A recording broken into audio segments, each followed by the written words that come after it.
Hey, what's up YouTube? This is WWE Command 13 back at you with another video. And you know that I am the YWC's favorite mid-carder. I am the Daniel Bryan of the YWC. But that's besides the point. This video is a video that's gonna get me a lot of heat with my subscribers. Probably with a lot of other people. Because I've been watching Raw and SmackDown and some NXT and Impact. Haven't started watching Super Shows again. Yeah. My friend watches Super Shows every week, so. I've come to a revelation.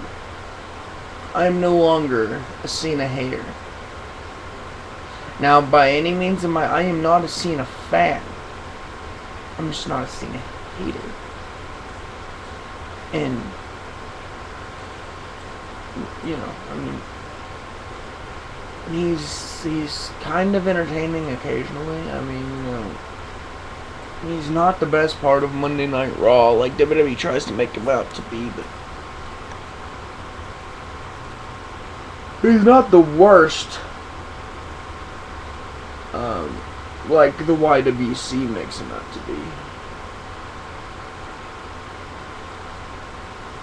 Now I get John Cena has his 5 moves of doom, but so did Hulk Hogan.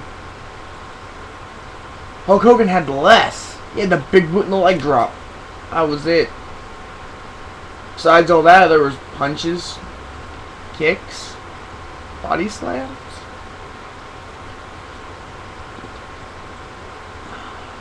I mean, and besides, I mean, you can't really get mad. John Cena kind of personifies what Vince wants in a person. He doesn't really, I mean, wrestling skill is good, I guess, but he's never really wanted it. Look at the poster child, the former poster childs for WWE. The first biggest poster child that comes to mind is Hulk Hogan. Not very much wrestling ability, decent on the mic, but had a lot of charisma, and everyone flocked to this guy. Everyone. Because he appealed to the younger demographic because he was a positive role model. And he appealed to the parents because he was a positive role model. And whatever demographics he didn't grab, Ric Flair grabbed, because that would have been the teenagers and the women and all that. But that's not the point. Another poster child for WWE. Next one, Shawn Michaels. Probably the poster child from WWE that has the most in-ring ability. Probably. I would, yeah, definitely, actually, now that I think about it. Shawn Michaels, probably the best all-around poster child for WWE, and he had one of the shortest reigns as poster child. Really did. I really wish we could have seen more Shawn Michaels as poster child, but hey, whatever. The next guy who was straight up after Shawn Michaels was Stone Cold. Stone Cold didn't have that much wrestling talent. He was, you know, he's better than The Rock in the ring, in my opinion. But, you know, Shawn Michaels or Stone Cold, definitely not the best person ever in the ring, but he was good. He was great on the mic, and he had a lot of charisma, which drawed people towards him.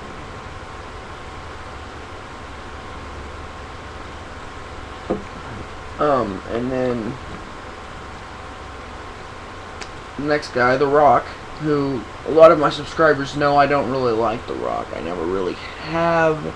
I mean, I used to a little bit more when I was a child, when I was younger, not when I was a child, because I didn't watch The Rock when I was a child. I watched guys like Hulk Hogan, Kevin Nash, Scott Hall, Rey Mysterio, Eddie Guerrero, 3 Count, you know, such forth and whatnot.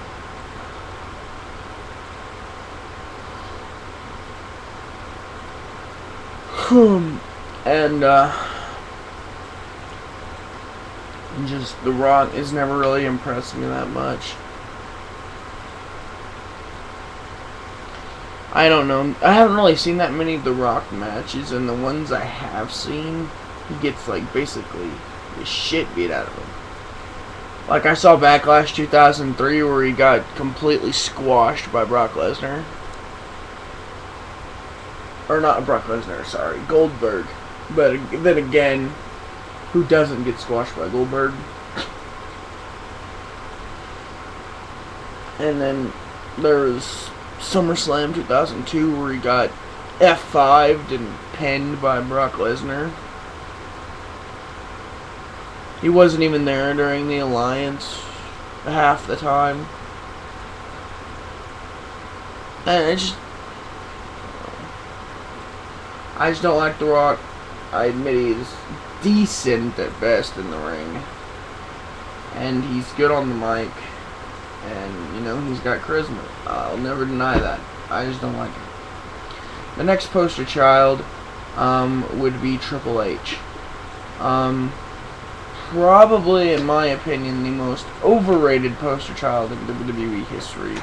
Although I do like Triple H, and Triple H is probably was definitely at one point one of my favorite wrestlers.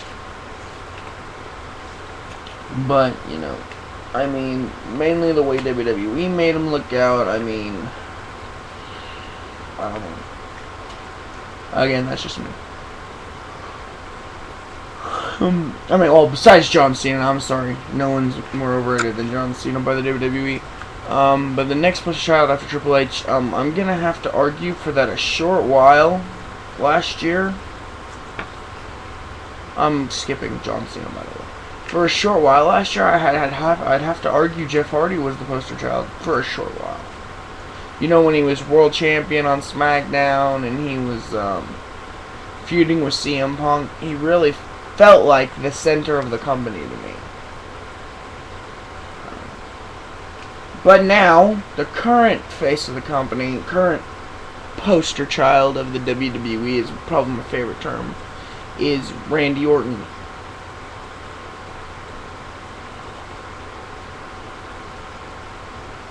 It's true. Randy Orton, pretty good in the ring. I'd have to. He's pretty good, yeah, and he's pretty good on the mic when he's like. He needs to leave this Viper gimmick up because it is like way old. It's like, oh my god, he can hit an RKO out of anywhere. Oh wait, he did that as the Legend Killer. So what really does that change in him being a Viper? But and I'm actually gonna use this to transfer into the TNA stuff because there's a couple things I want to talk about with TNA and Hulk Hogan. Now, Indiatic 93 said it best when he said that things that are edgy, or that were edgy in 1990 and earlier like that, are not going to be edgy now. And I could even argue that the thing I want to talk about is that I'm sorry to say this to any Hulk Hogan fan, but Hulk Hogan's not half as near a draw as he used to be.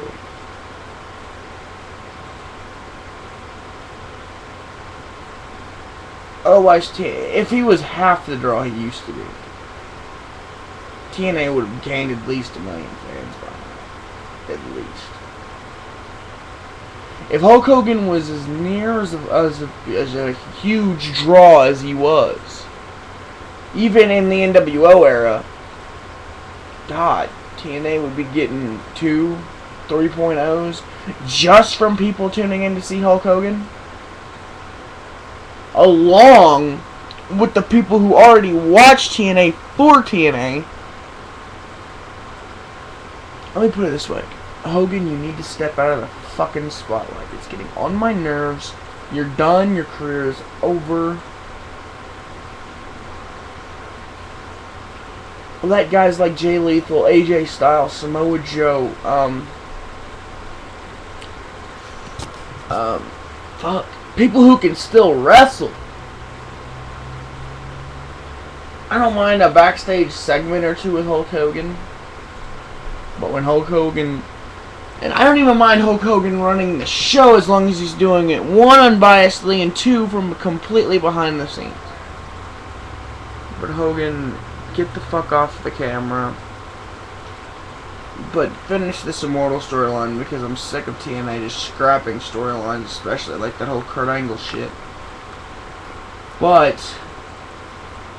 as soon as this Immortal storyline ends, Hulk, I'm gonna give you. You should only have two choices, and that's either to continue working with TNA in the back or leave.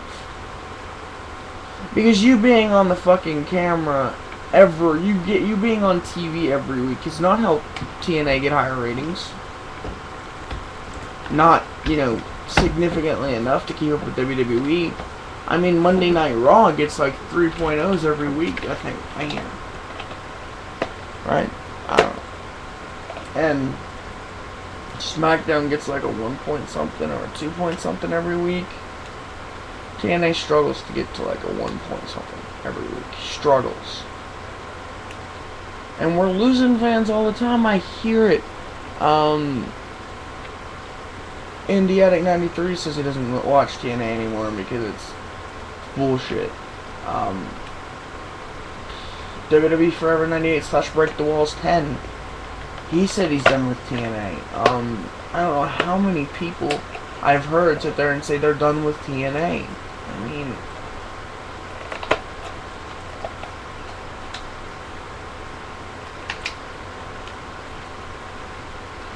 I don't know why. If you asked me right now why I continue to watch TNA, why I continue to put my time that I may use for whatever into TNA, I couldn't give you an answer. The only thing that comes to mind is that I love this company and I would do just about anything to help it succeed. And, I'm never going to give up with TNA. Never. I'm going to keep watching it. I'm going to keep my hopes up. I'm going to keep that fan mindset that, I love to have. I'd rather be a fan than a critic. I mean, I'm always going to be, as Indie Addict said in his recent video, I'm always going to be a critic, at least by a little bit. Just because of the fact that I come on YouTube to review and talk about wrestling. I'm always going to be at least a little bit of a critic. But I want to be as little bit as a critic as possible. And, you know what? I will link Indie Addict's, why I rate matches 5 stars video. It's a phenomenal video. Probably one of his best. Definitely go watch it. It's very entertaining. And, if you want, I left a comment on that video explaining why I rate matches 5 stars. Like, what they have to do for me to say, that's a 5-star match. But, leave a comment, that's all I have to say today. Just leave a comment below if you have an idea for a video. I'll probably get back on and talk about Raw maybe later, or I'll do a weekend wrestling later this week. It just depends on what happens, people. But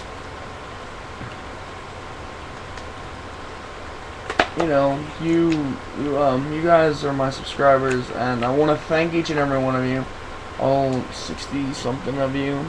I don't know how much I have, but I'd like to thank each and every one of you for sticking with me.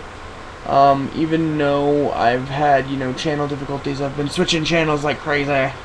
I'm so glad that you people stay with me. You have no idea how much it means to me that I still have all 60. So I'm even gaining subscribers now, and I want to thank Jared Jericho for plugging me in his video, and I want to thank Billy Paz1, who plugged my other channel when I had just switched. He didn't mention that I was WWE Kamehameha switching to TNA Acolyte, but I'd like to thank Billy Paz1 for giving me that shout out in his big plug video. I really appreciate that. And I'm never gonna ask anyone to give me a plug. Oh shit. I gotta go, but I'm never gonna ask anyone to give me a plug. I'm gonna earn it. Peace out.